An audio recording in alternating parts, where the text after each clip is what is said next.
complain. Huh?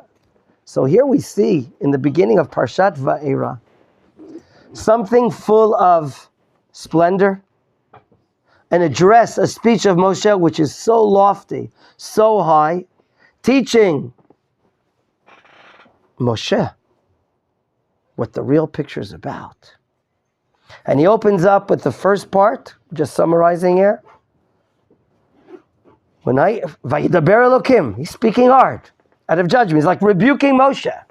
Remember, we said Moshe complained on two accounts. One, the general situation, and second, his private situation. His private situation, God said to him at the end of the parsha, you're going to see what's going to go on. You're going to understand your shlichut, your mission.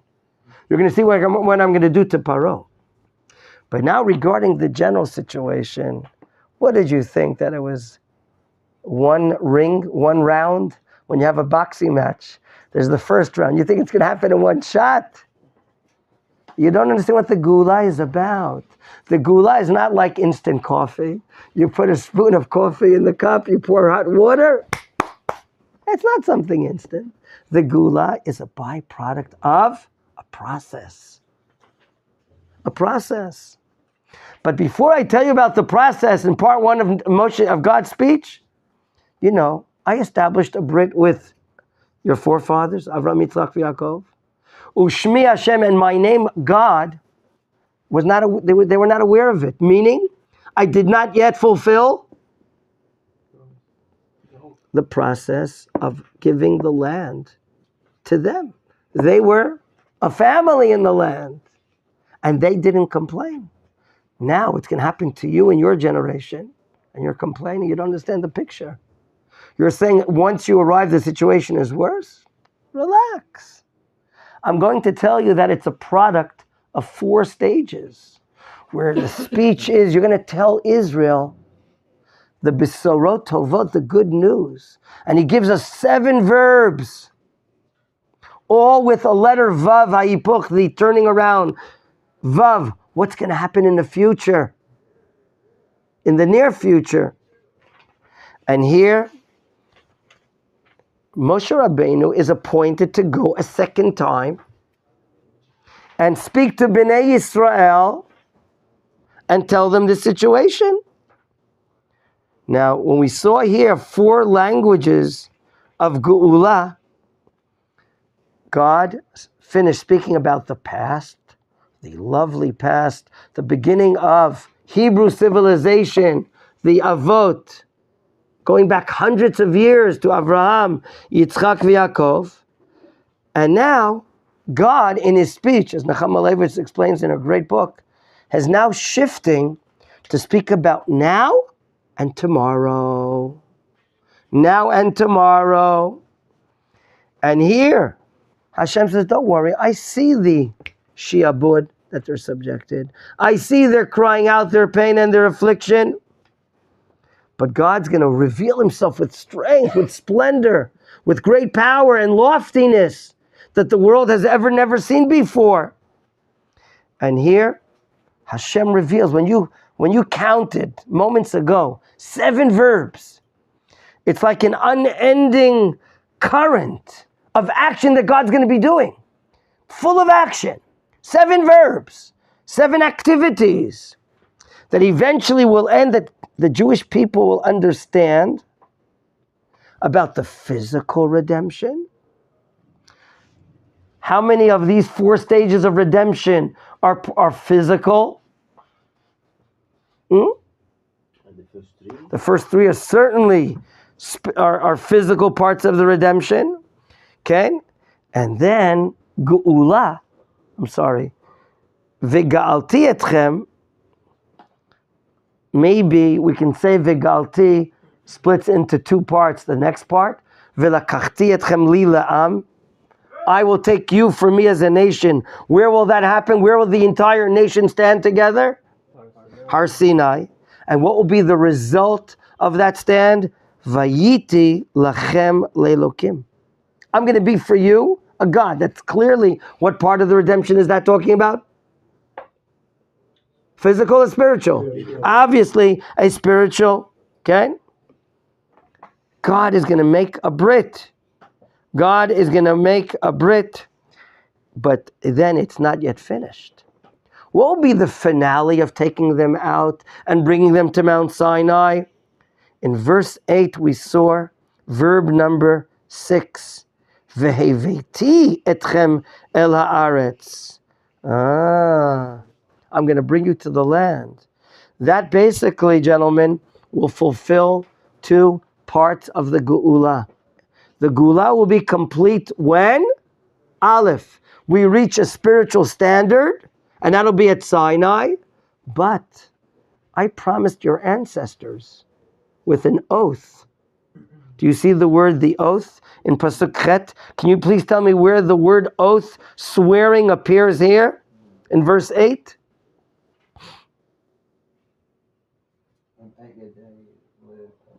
Ve'veti etchem el haaretz asher nasati et yedi. Where's the word of oath here mentioned? Raising of a hand. Very nice. Gentlemen, the expression for taking an oath is the raising of a hand. Okay, and I think it's mentioned in the Mishnah and the Talmud. I think the non-Jewish world also took this and adopted it, that when you're going to court and you're swearing to say the true testimony, I think people in the Western world, they raised their hand. Okay? They took it from here. I raised my hand and I made a brit. I swore to Avram Avinu. Nachon, I didn't swear to Yitzchak and Yaakov. You don't find, do you hear me? You don't find an oath that God swore to give the land of Canaan to Yitzchak and Yaakov. However, it's affecting Yitzchak and it's affecting Yaakov as well. It's mentioned to each that I swore to your father or grandfather. And the Chazal look at this and say, well, it's as if God swore to Yitzchak and he swore to Yaakov. Because God is telling Yitzchak and telling Yaakov, I swore to Avram Avinu. So my dear friends, Veheveti etchem, the language, and I shall bring you to the land which I swore, that'll be the full realization of two parts of redemption. Okay? When they finally come to their eternal inheritance called the land of Canaan or Israel, that'll be the full fulfillment. Now, we're at a stage in our understanding of this great speech. What do you think is the emphasis on the entire speech?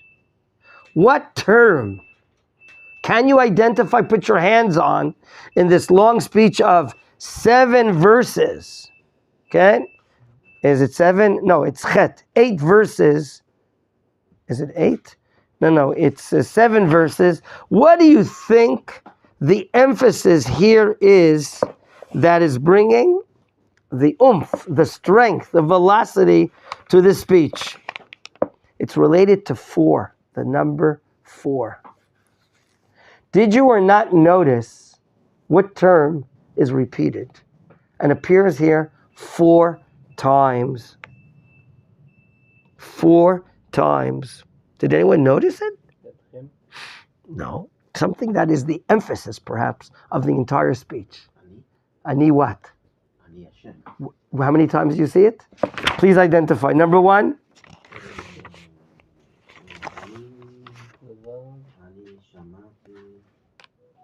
Ani HaShem appears where? In Pasuk Bet. The second time?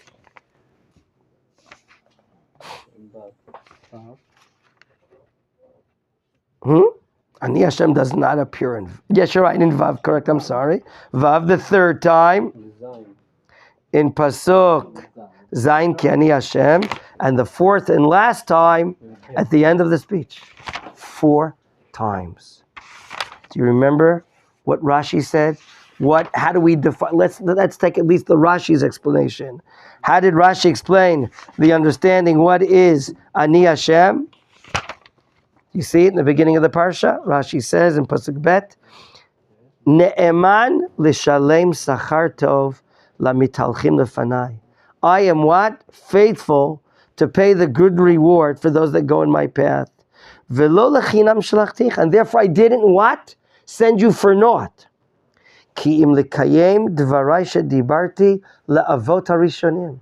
I'm sending you, Moshe, to fulfill my words that I spoke to your ancestors, the makers, the bringers of the Jewish people that'll come out later. So if we could go back and say, which term is the vital term here that is the most important thing, it's Ani Hashem. So if we can go back and say the following, what is the role of this speech? Okay, the speech of God to Moshe. Remember, Moshe was very weak. He was complaining that the situation is worse, and why are you sending me? First of all, Hashem wants to strengthen the hands of the leader, Moshe. His hands, his mind have been weakened. Number two, Hashem wants to detail more, with more clarity. What did God promise in the first meeting? Who remembers the first meeting between God and Moshe? Where did it happen in last week's Parsha? What's that event called? The bush, the burning bush. Do you remember what we studied last week? A phenomenal understanding of the Netziv Volozhin. It says, Vasneh bo'er ba'esh. Everyone is usually bringing the explanation that what the burning bush is not being consumed. We brought Vasneh bo'er ba'esh. The sneh is devouring the fire. An unusual explanation. Who is represented metaphorically? Who is the sneh? Am Yisrael. What does the fire represent? The decrees, the judgment against the Jewish people by the Egyptians. What's happening to that fire in what Moshe is visualizing? That fire is dissipating. That fire is getting less. Wow. In other words, God already told Moshe in his first revelation that the sneh, which is the bush, why is it a low bush? Why doesn't God appear like on the Everest mountain, on the tallest mountain? Why did God choose to appear to Moshe on such a low bush? What did you read and study about? What does that represent? Am Yisrael's situation. We're so oppressed. We're so low. We're so based. So if we're low, then God's appearance appears in something small. Like it says, Imo anochi b'tzara. With him, I'm within the same troubles. When Am Yisrael's in trouble, Hashem is in trouble. And therefore the appearance happens in that low bush. So, what was not clear to Moshe apparently, in that appearance, that prophetic appearance of the bush causing the fire to get less and less, now God specifies, lengthens the speech to explain about the script of the redemption. And therefore, as Nechama Leibovitz writes in her special article here, and this is the most important part perhaps, Hashem is giving chizuk, strengthening, encouragement. God is planting hope now in the eyes of Moshe. He's giving him faith, trust. Okay? And now Moshe's job is to go to who? No. First, to the people, the Jewish people. Go to a people that's so oppressed, so low, so disappointed. They're so given up in the Geula. Correct or not? Okay? And therefore, through the four languages of Geula, God is encouraging Moshe and hopefully encouraging the nation with this name, the name of Ani Hashem, Yud Kei Vav Kei. I'm always going to be. And God mentions the remembrance of the patriarchs. And God mentions the what? The brit, the covenant that God made with the Avot. Even though historically it was hundreds of years ago. But for us, that was the beginning of the nation. And here, now is the time. Now is the time that all this splendor, now we're answering the question, why does the Parsha begin with a new segment? Why doesn't it continue to the end of last week's Parsha? And now we see maybe why. This is so lofty. This is so high. This deserves the beginning of a new section. Remember the question we asked a while ago. Why does the answer to the first question appear, and now there's a gap?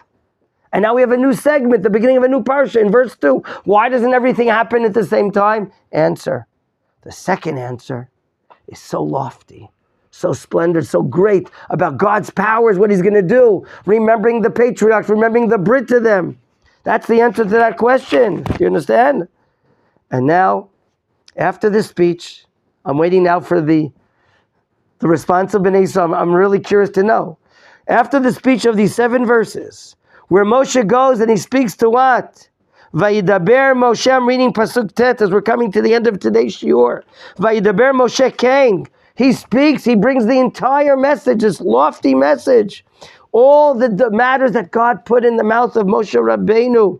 That's containing what? The past, the present, and the future of this nation. The destiny of the nation has been told to us right now. The designation of the nation to go to Sinai and then come into the land of Israel. What is the purpose of the children of Israel as the nation of God? That God was, that God is, and God will be. Right? Does this speech, is it accepted in the ears of Bnei Yisrael? I'm curious to see. I'm reading now the last pasuk of this section, verse 9. Vayidaber Moshe Kain. Moshe brings the entire message of Bnei Yisrael. Velo shamu el Moshe mikotzer ruach u'me'avodah kasha. Gentlemen, is there an opposition? Is there a debate? Are there comments? Is there sarcasm? The reaction of the nation is nada. Shum davar. No faith, no trust, no reluctance expressed, no debate. Simply, velo shamu. They don't hear. This generation is so oppressed. They're so lowered and debased. They're hit so hard. Their self-esteem is so low. Their security and trust in God is so low. The policemen of the Jewish people are hitting them because the taskmasters are hitting them.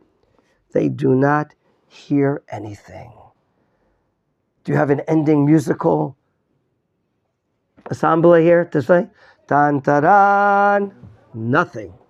We'll continue with this point, B'ezrat Hashem, in our next shiur.